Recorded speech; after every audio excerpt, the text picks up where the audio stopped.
tayo. Pagpasensyahan niyo na. Paalala po lagi na, kasi nga diba palamig na pala yung panahon ngayon. Baka mapapansin niyo, magtataka kayo bakit lumiit yung tinapay. Kasi nga po, wala naman po tayong proper na proofing. Yung proofer ng dough, wala po tayo.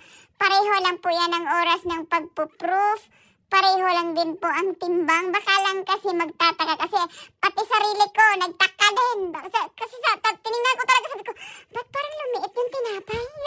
Nagtaka talaga si Inday Jennifer. Pinag-compare na. Ngayon pala sobrang lamig na pala kasi nga pati yung tinggil ko sa labas nilalamig na. Sorry, pasensya na, diba?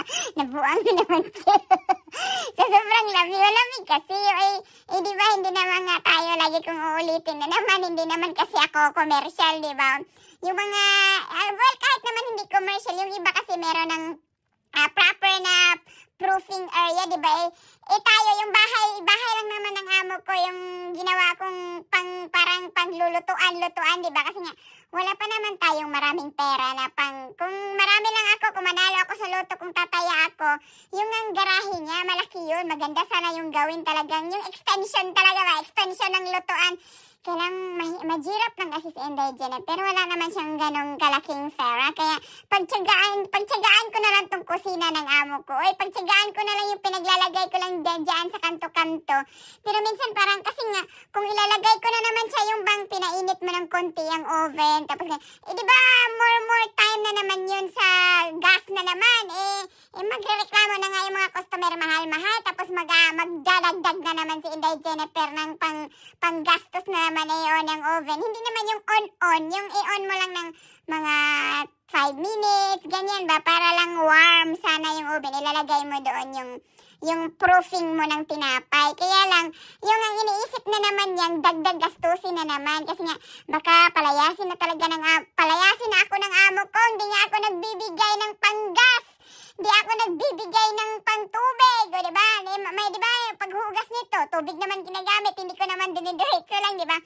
Baka mapalayas na ako. Tapos minsan, siya pa bumibili ng pagkain ko. Ayun na talaga, mapapalayas na talaga si Inday Jennifer sa amo niya. O diba?